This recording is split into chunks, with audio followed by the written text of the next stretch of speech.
Welcome back to Inside Europe, the weekly current affairs podcast and radio program from DW, Germany's international broadcaster. I'm Laura Kabelka in Berlin.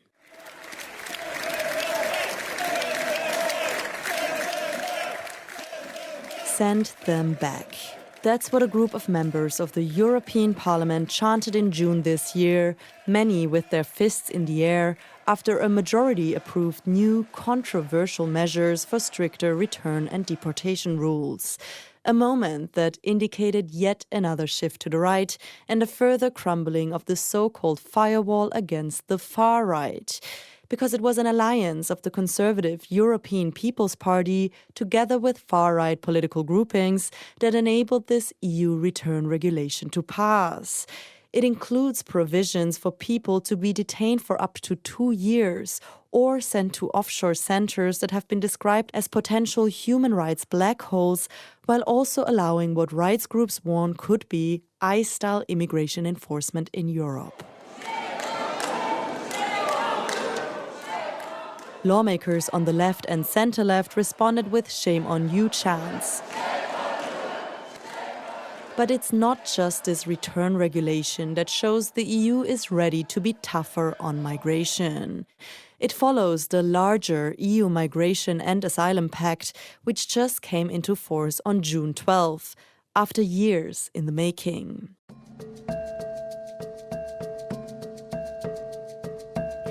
And while many questions on how all this is supposed to work on the ground remain open, we'll try to break down the main changes and controversies for you in this next half hour. You'll be guided through this migration special by Judith Kohlenberger, a migration researcher from Vienna. So it's tricky to say that it won't work from the start, and they wouldn't do that. But at the same time, we see many risks that come with it. We'll also travel to Italy and Sweden to hear what migrants are dealing with there. It does create a two-tier system where the access to rights will depend on your legal status in the country, and those with the lower level will be people with residency permits and not citizenship. They have to wait outside, sometimes for days, before they can get inside, in the cold, the heat or the rain. One man has even died while standing in line. That's all still to come. But first, a quick recap of why many saw the need for policy reforms.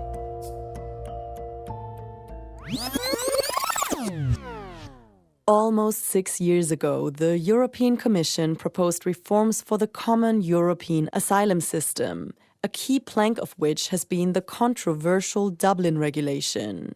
That's the rule that mandates that the first EU nation a migrant enters must process their asylum claim. It's fair to say that this rule hasn't really worked, especially during times of high arrivals. External border states in the Mediterranean have become overwhelmed. Humanitarian crises have hit overcrowded camps. States have stopped fingerprinting and registering arrivals.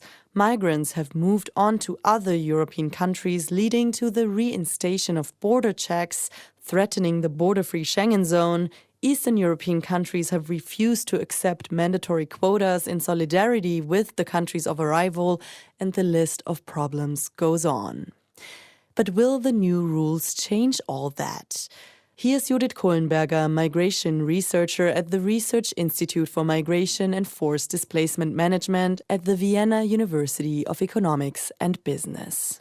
The question is whether new rules will be the solution to old rules not having been implemented fully.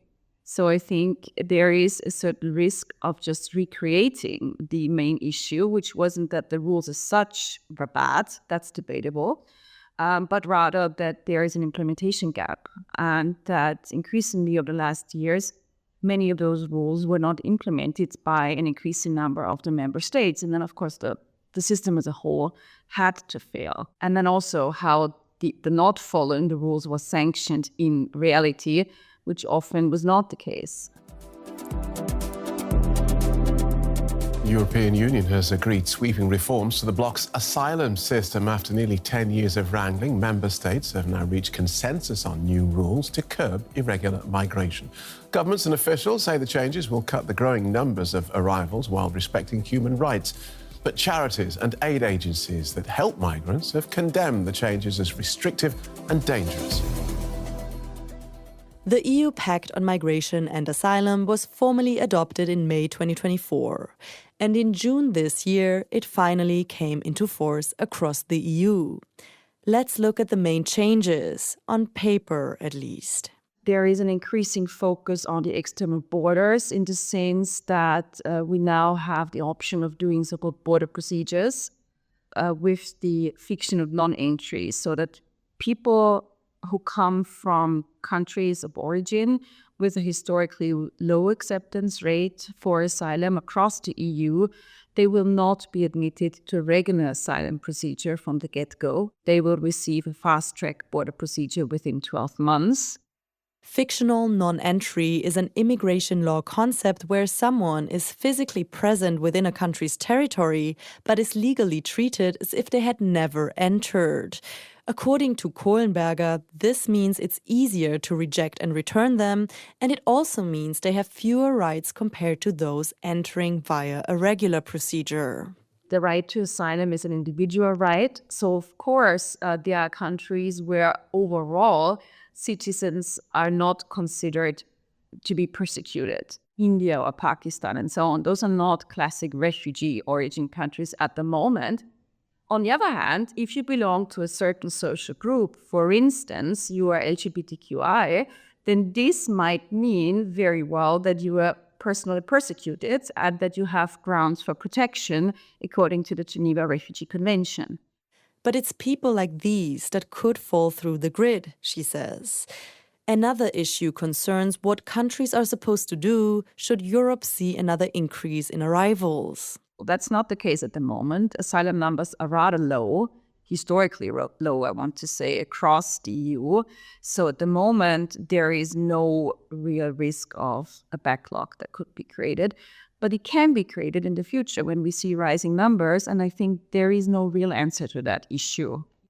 Whilst the Dublin regulation has been abolished, the first entry principle remains, although now with added solidarity and procedural mechanisms intended to better share the burden. So if one member state is, in their view, overwhelmed by the number of asylum seekers and demands assistance from the rest of the EU, all the other member states have to show some solidarity, either by admitting some of those asylum seekers on their own territory or providing financial assistance. Judith Kohlenberger finds this solidarity mechanism to be one of the more constructive elements of the reform. But she's not fully convinced it will work this time. I see many risks that come with it. And one of the biggest ones, I think, is really on the political arena or political dimension, and the question of who the heads of state will be in the next couple of years and what the governments will look like across Europe. And we know that across Europe, the populist right is on the rise. One country where the populist right is already governing is Italy, also an external border state. And while in the first half of this year, sea arrivals in Italy were down by 30% compared to last year, Inside Europe's correspondent Angelo van Schaik reports that the situation at the main immigration office in Rome is chaotic. Da quanto tempo che sta qua lei? Da ieri. Da ieri? Tre pomeriggi. Outside this immigration office in Rome, a group tells me they've been waiting outside since yesterday afternoon, 3 o'clock. They've spent the whole night standing here, and they're not even sure they'll be able to get inside. It's 7 o'clock in the morning in a suburb of Rome, a place that's difficult to reach by public transport. Hundreds of people are gathered at the entrance to the immigration office. There are families with children, pregnant women and people sitting on small chairs or leaning against the wall. La situazione che guardiamo adesso in quest'ora è una situazione che va avanti da tantissimi anni. This situation has been going on for years, but only now it's receiving more media attention. says Chiara Zanetti, a social worker with Baobab, a Rome-based organization that supports migrants. People have to appear in person at the immigration office to make an appointment for their asylum application or to renew their residence permit. That means they have to wait outside, sometimes for days, before they can get inside, in the cold, the heat or the rain. One man has even died while standing in line. A passing driver shouts from his car, "Just look at the mess here." Every single day. Da quanto tempo che sei in Italia? Io sono in Italia 2 anni quasi, ancora non hai fatto documenti. Perché non sei riuscito a farli? Yassin tells me he has been camping on the sidewalk outside the immigration office for 6 days. He's been living in Italy for 2 years now and says he's entitled to a residence permit. But he says he still hasn't managed to obtain one because the bureaucracy simply doesn't work. This office is the only place in Rome where people can apply for a residence permit. No more than 50 people are allowed inside each day.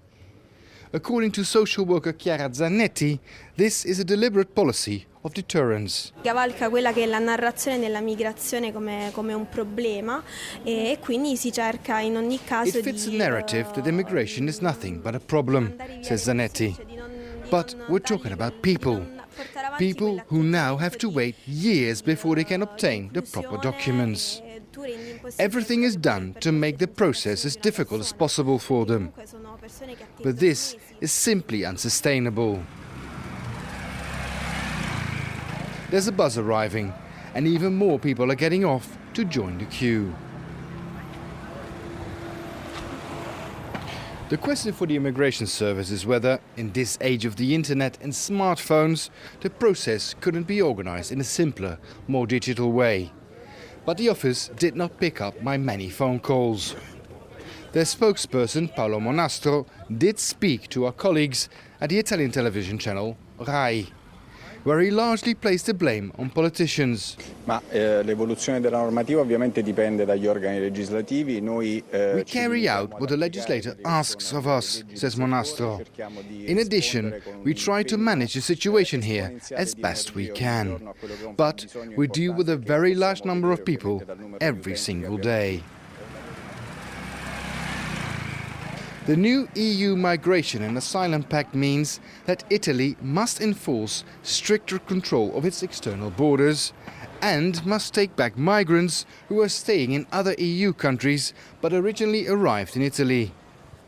In practice, this means that the pressure on Italy's migration system will increase, and Italy will have to screen even more migrants and possibly send them back. But with an immigration system that is already unable to handle the current pressure, it remains to be seen whether this will succeed. Adesso se no entramos, rimanemos di qua. Okay, in bocca al lupo. The next group of migrants is now heading towards the entrance of the immigration office, and they hope that today they will be able to get inside. Angelo van Schaik, DW, Rome, Italy. This situation in Rome was described as a deliberate policy of deterrence just now. Deterrence is also a term that Judith Kohlenberger uses to describe the EU's migration approach, meaning that policies are designed to reduce the incentive or ability for people to migrate irregularly. But does this actually work? This deterrent effect is something that is very contested within migration research, because the question is always, what are those deterring migration policies from the EU or from individual member states competing with, right? So the situation that people flee from in their countries of origin or even in transit countries like Libya, they are so much worse to anything that can be compared with in a European setting, that clearly you would have to provide very, very bad conditions in a given EU country in order to actually have a deterrent effect. Is this ethical? Is this moral? Europe, as I would say, the continent where we still pride ourselves on the rule of law, democracy, and liberal rights, we'll have to ask those really hard questions of whether they can be maintained when it comes to asylum and migration. And we've seen in the past really that this was not the case. When we look at all the violence and the deaths that are happening in the Mediterranean, at the external borders, the Balkan route, and so on.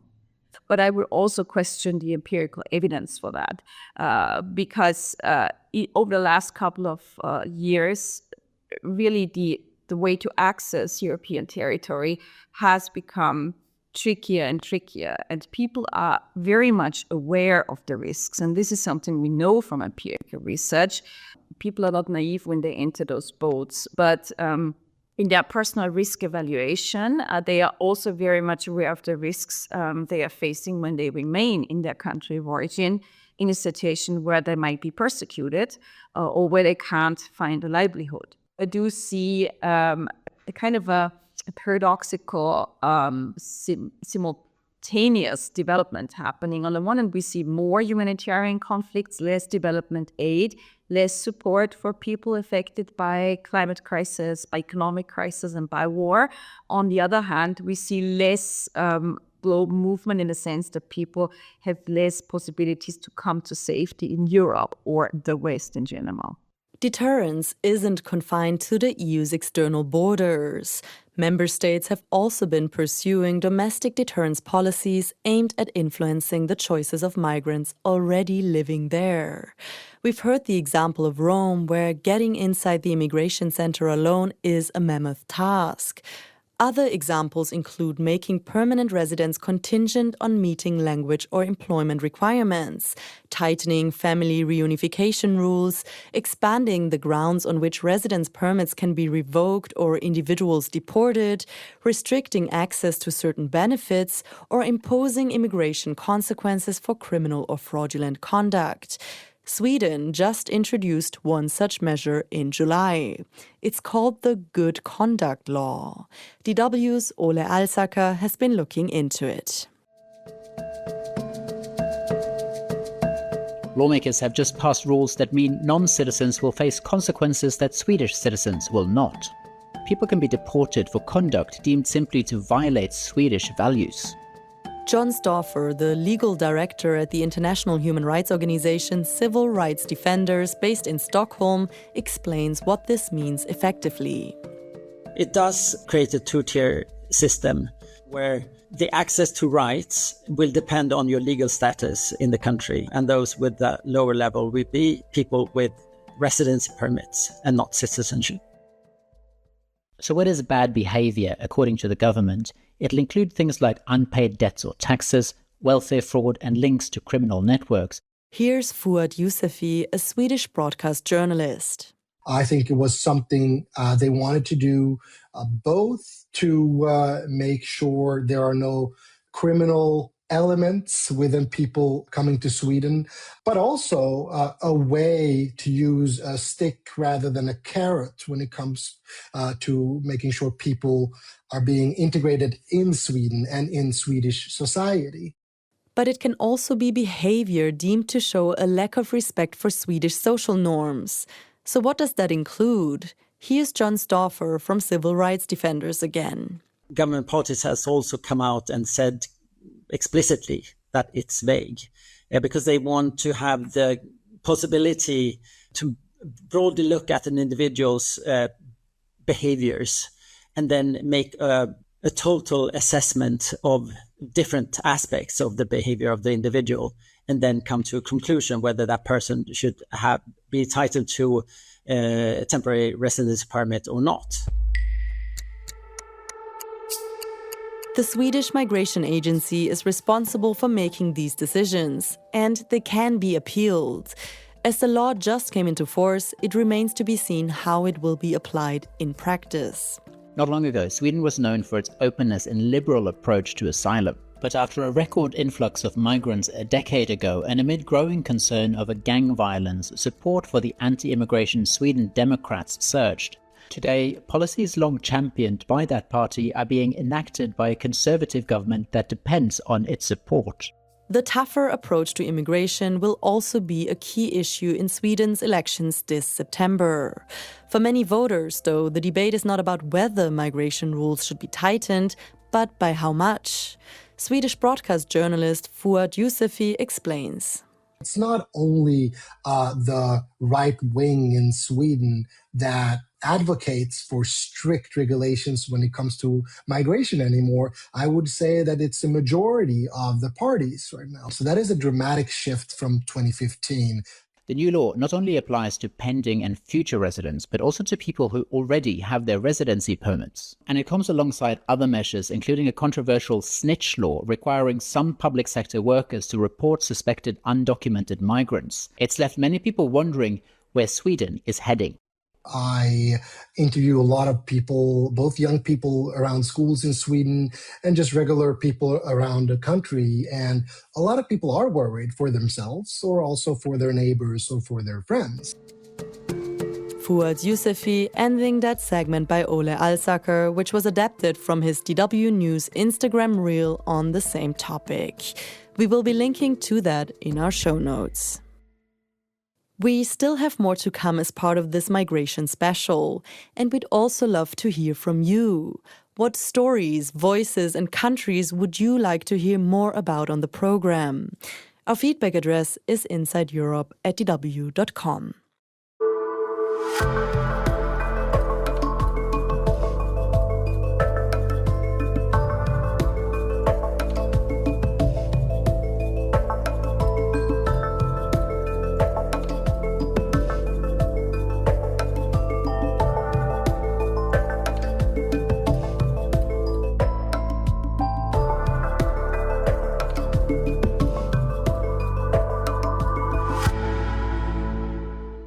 And we're back.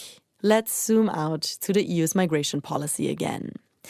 Perhaps the most controversial innovation is the introduction of rules which will enable the creation of so-called return hubs, essentially the offshoring of rejected asylum seekers in countries to which they have no connection. This is new and has just been made into law on the European level to give the member states the opportunity to establish bilaterally or multilaterally such agreements with third countries. So it's not something that the EU will do for all 27 member states, but it's up to the member states individually to strike those deals and to find third countries that want to be partners in those deals, provided that European law, international law are adhered to in those third countries, which is, of course, again, on paper, something that's easier said than done.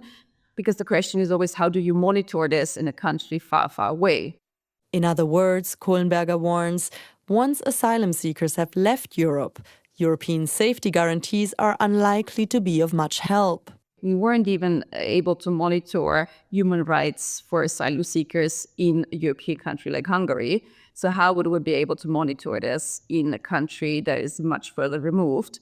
Logistically and practically speaking, it's not that easy to find third countries to qualify as partners. First of all, there aren't that many, surprisingly, that volunteer for that role, even though, of course, it would come with a lot of money, probably.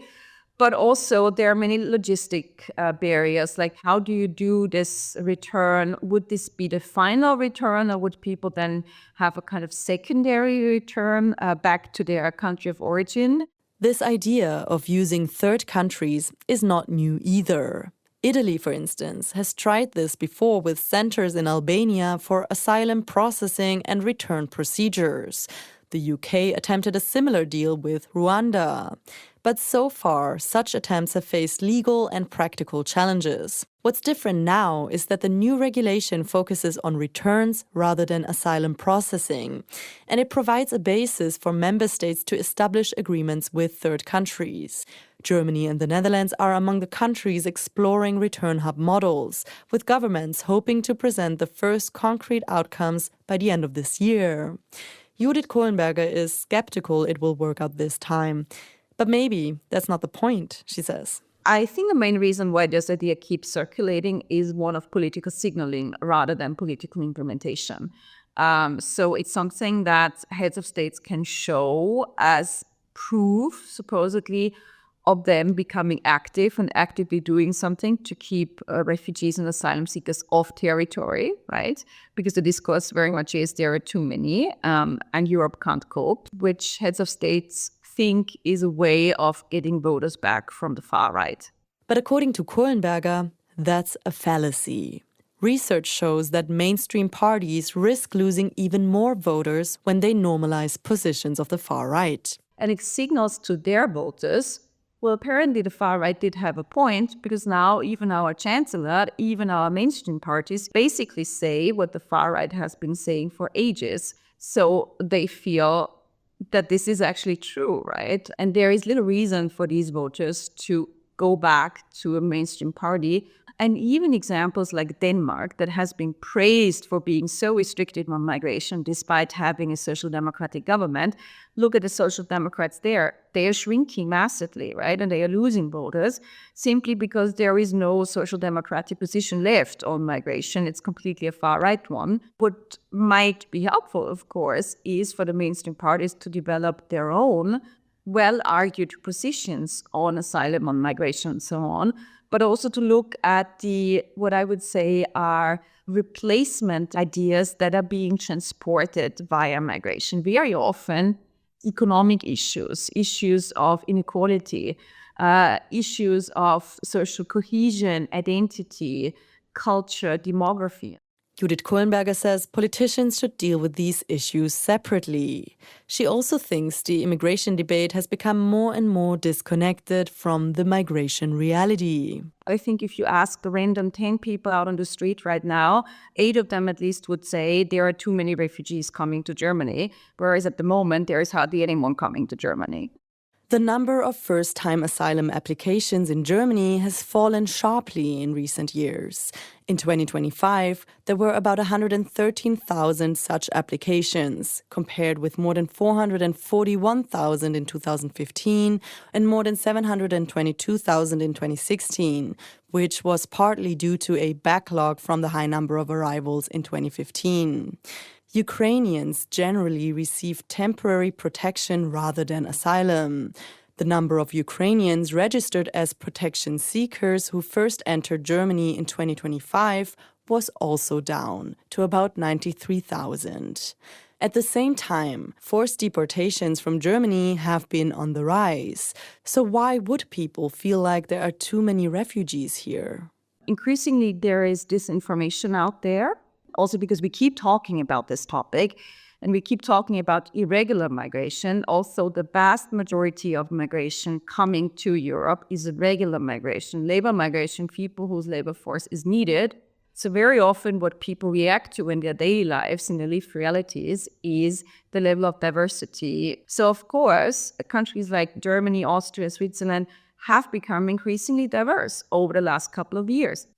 We are diverse not only in terms of ethnicities and religions, but also in terms, of sexual identities, gender, other affiliations, opinions that we hold. So that's a great strength, I would say, this diversity. But it is increasingly problematized because it has become politicized so much and instrumentalized. But it's something that people respond to at a very emotional level. We have adopted a very deficit-oriented view of migration, as if it is a mere burden, as if it has to be solved and regulated and kept off from our territory, rather than something that can also be enriching, actually, and is important for European economies and the European labor market, clearly. That's not part of a debate. Judith Kohlenberger is the head of the Research Institute for Migration and Forced Displacement Management at the Vienna University of Economics and Business. She's been our guide for this migration special. This program was produced by Thomas Barrow, Kate Laycock, and me, Laura Kabelka. Our sound engineer was Christian Steter. Inside Europe comes to you from DW in Bonn and Berlin.